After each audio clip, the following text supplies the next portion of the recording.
Welcome to the new episode of the series of PANPHOBIA, a series that the Explain group has decided to record for the benefit of anybody who's interested in understanding what's behind this farce of the pandemics of coronavirus. In the previous episodes, I've talked extensively about how fear is the basis and the only way this show, this circus, could be staged and actually worked.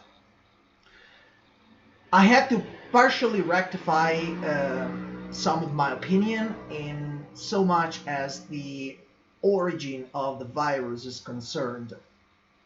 I probably overestimated the ability of humans, of certain humans, to uh, conceive such a huge tragedy as it's been depicted by mainstream media and governments.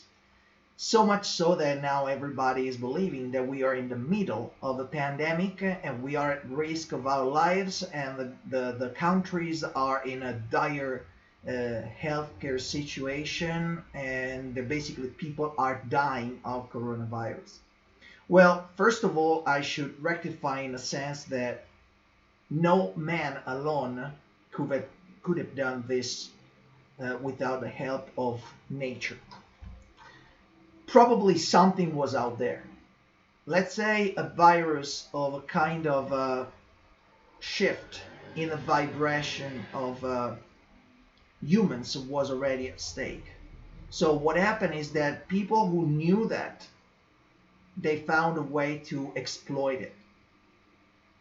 We've been talking about enhanced virus, biological warfare, lab virus, and powered virus, and so forth. But okay, let's admit that there was something. All the rest, it's been basically forged and fueled up by ourselves. Every year there is a flu. Every year there are earthquakes and natural catastrophes. Every year people die. People die. We live, we die. It's a natural cycle. Everything in the universe is like this. Although some enlightened people in the past said that nothing really is destroyed, but everything transforms itself. And I would take by this concept to really laugh at the idea that we are afraid to die, and that this silly fear of death was the motor who allowed a few people to besiege and actually destroy the economies of the world, just based on one simple fact: we die. So what's the big thing about it? And yet people are thinking at the moment that by wearing masks outside in clean air, that's the only environment where we develop the antibacterial defenses and antibodies, our antibodies defenses. It's in the environment, and we are actually masked. We are muzzled ourselves. We're preventing our body from interacting with the environment by wearing masks. So we think that by doing so, we are saving our lives. So we are not going to die. That's the most ridiculous thing that I've ever heard. And I've heard it from scientists, from organizations, institutions that are deputed to take care of the war population. Wearing masks can save lives. I've never heard anything more ridiculous than this. What really saves lives is our life conduct. The way we treat ourselves every single day is not the cure of the symptoms once the symptoms occur, but is the prevention of the symptoms by simply blending in with the environment and letting our body adapt to that. Nobody is telling us this, or who dares to do that is being ridiculed, censored. Now they've coined so many stupid words trying to shut people up if they're trying to go against the mainstream media. I wouldn't say science. It's all about media. That a lot of people just to save their careers, they wouldn't do it. They wouldn't say that. They wouldn't voice it out. They prefer to go along with the lies that we've been given since the beginning of this absurdity. When I said welcome to the Corona circus, I really meant it, because it's just a huge show. But as for every show, the audience is supposed to pay a ticket. You want to enter, you want to assist to a good show, you pay. And that's what we're doing right now. We are paying dearly for every single step.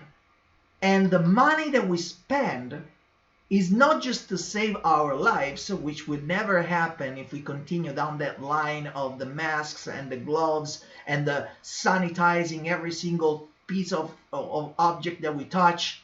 We always have to sanitize. By sanitizing with alcohol, we are basically taking off all our defenses. We are becoming a void.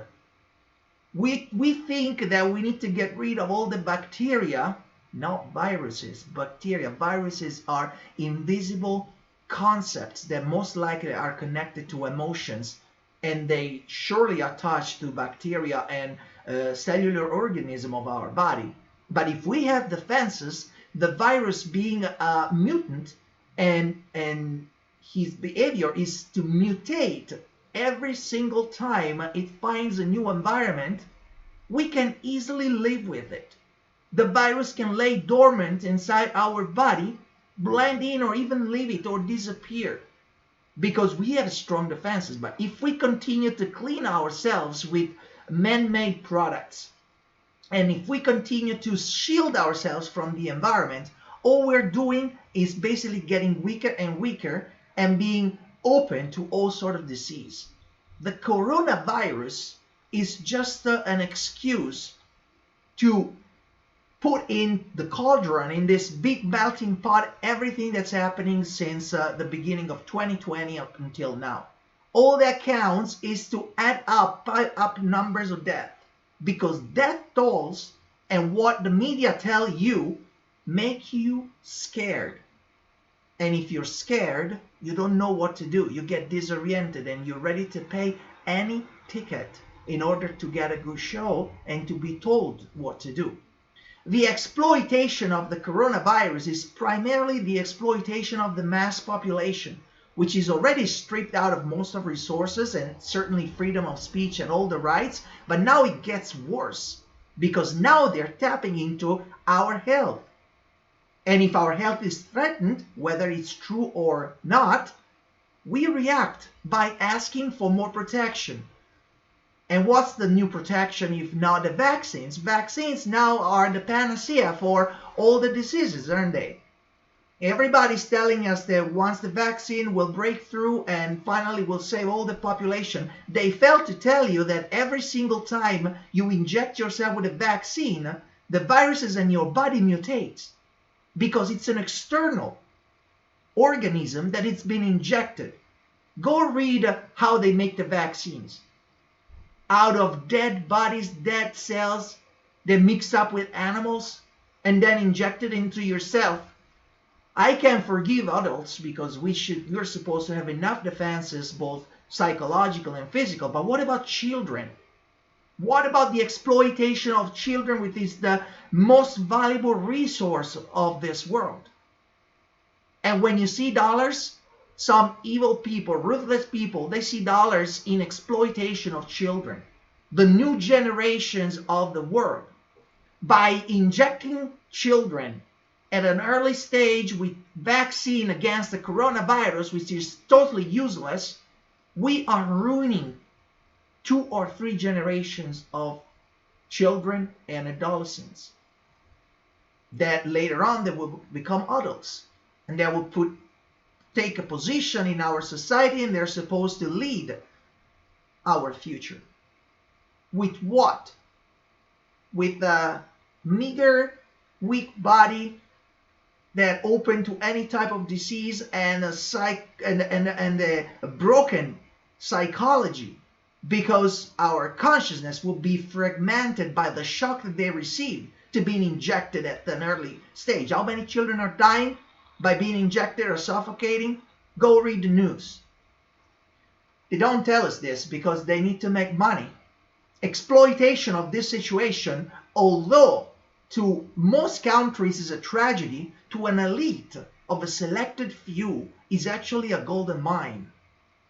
Because the speculation of the finance upon not natural catastrophe but pandemics. In one video last March, when most of the so-called thinkers were actually silent, nobody dared to speak about what's going to happen or what was happening, I recorded a video in which I said that the World Bank had just opened up speculation about 4 years before, 2017, 2 or 3 years before, about financial rebate if a pandemic would occur at an expiration date of July 2020. And guess what? The pandemic actually was occurred, because let's face it, we are basically in the middle of a pandemic because the media says so, not because of the numbers. The numbers that the media are trying to stretch to reach peaks that would justify the pandemics failed, so that even the WHO was forced not to declare a world pandemic blatantly, but just subtly. There's no way we are in a pandemic. Stop with this stupid word. It's just an exploitation. It's a panphobia that we have. We are afraid of everything and anything that we don't understand. And of course we don't understand viruses, because all the bases, the scientific basis for viruses and medicines are wrong. No Western medicine is able to cure any disease, only to stretch forward more and more illusions that we are fighting against viruses or bacteria or degenerative diseases without being able to cure them. Because we never get to the roots, we never get to the origin of the problem, which is emotional, which is vibrational. It's not physical. When the illness reaches the body at a physical level, it's already too late. Then no pharmaceuticals, no drugs, no medication can save it.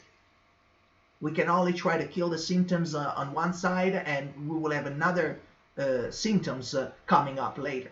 And we'll stretch our lives like this, thus making our lives so meaningless, in a sense that we have no hope to cure ourselves. And that's why it was so easy to impress upon the people's mind the fact that the virus is attacking us and it's threatening our very lives.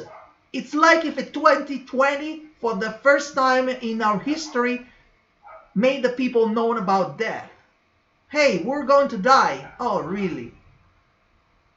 The fact that we take death in such a nightmarish way, that's what is blocking us, and that's what allowed all this farce to take place, all this show to take place. And in the middle of this, speculation, it's going on. Speculation and exploitation of pandemics, of the outbreak, of how many economies will crash, of new economies starting up again, on the banks, of course. The war banks and the local banks will also be in a dire situation, on the verge of bankruptcy. And yet, this was erasing everything else. 2019, we had a major bank default that nobody told us. And 2020, they needed to reset the economy in order to make that pass without notice. So the exploitation, it's a financial, but also it's a psychological. And remember, everything in this world, in our current system, has a monetary value. Every tragedy, every single moment in which we are confused, we become valuables. We become assets for people who are controlling the financial situation. So how do we can free ourselves? First of all, we have to stop with this being afraid of everything, especially being afraid of dying. If our mindset is correct and we understand and accept the fact that we are part of a universal cycle of transformation, not ending, not destruction, then we can start to be aware how many lives we've been given all these years. Our world is sick because we're always led to believe that everything is dystopian, everything is about destruction and death in a everything ends way. And this is also exploiting and using our ignorance about death and about the cycles of lives, and thereby we are so easy to be manipulated. Of course, it all started a long time ago. This year was possible only because of decades of lies and erase of information and cancellation of the past. And we, over the past 100 or 200 years, our perception about phenomena, about things, about natural life has been shrunk down, narrowed to just the simple and shallow materialism, rationalism of science, so-called science, which in fact is not science. Because a science that assumes things without any evidence and actually try to forge evidence in order to back up the assumption is not a science. It's crime. A science that doesn't consider the spiritual and energetic part in all the phenomena of nature is not a science. It's blind illusionism. We call scientists people who are open-minded enough to understand that the physics goes along with spirituality in a nice harmonic blend. And in fact, if you want to know an evidence about this, well, it's very easy. Just take a look of the sound, music, which is one of probably, together with the information, the very source of life. Sound is made of two components. One is tangible, numbers. One is intangible, harmony, emotions. But we are being exploited in so many different ways. And the worst crime that we can blame our leaders for is that of not having thought to let us know what the real truth is about the world. Every person who has a leadership and a big responsibility about a country knows that science cannot be just a crude, shallow materialism. It has to be more than that. And those who know are being shut up, are being blackmailed, are being threatened, and the economy is destroyed. So look at the different reactions of some countries to this pandemic. Not everyone bought into this show, this farce, but over the months they were forced to get along, because by now after so many months everybody understood that it's been a big reset concocted and planned by humans based on some natural occurrence and maybe a cosmic shift that was already taking place. That was the biggest exploitation and the biggest crime of the elite that is lying to us, exploiting the natural cycle of change in order to instill more fear into ourselves and allow them to do their bidding. For this, it will be very hard to forgive them. And nature certainly doesn't forget. As virus mutate, as climate changes, everything has an order. And not anybody on Earth. We are just a little speck in the elements of the universe. Nobody of a human nature can and will succeed in trying to go against the natural cycle of the universe. Eventually, everything will go back in place. People die, people suffer, people are hurt. But that doesn't change the fact that eventually nature will prevail. And that's the reason why I'm not afraid. I'm not afraid of changes. I'm not afraid of this show. I just keep going my own way and I try to understand. So that's the message for you. Try to understand. Don't stop listening at the appearance of the media, especially when you see something negative that makes you afraid. That's wrong. Go where somebody or something makes you strong, makes you feel strong and support you. That's the right way. We need to put an end to this exploitation. It's coming because this system cannot last longer. But we're still in the middle of this. We are witnessing something unique and essential for the growth of our humanity. But we have to understand that all of this at the moment is just a huge bull. It's an excuse that is used to exploit ourselves, our humanity, and especially our children. So we need to protect ourselves. We need to defend our children. We need to stop this foul plan because it has no ground. If we start learning and understanding what life is all about, all this castle that's been built upon fear will crumble like a castle of cards. And that maybe will be another show.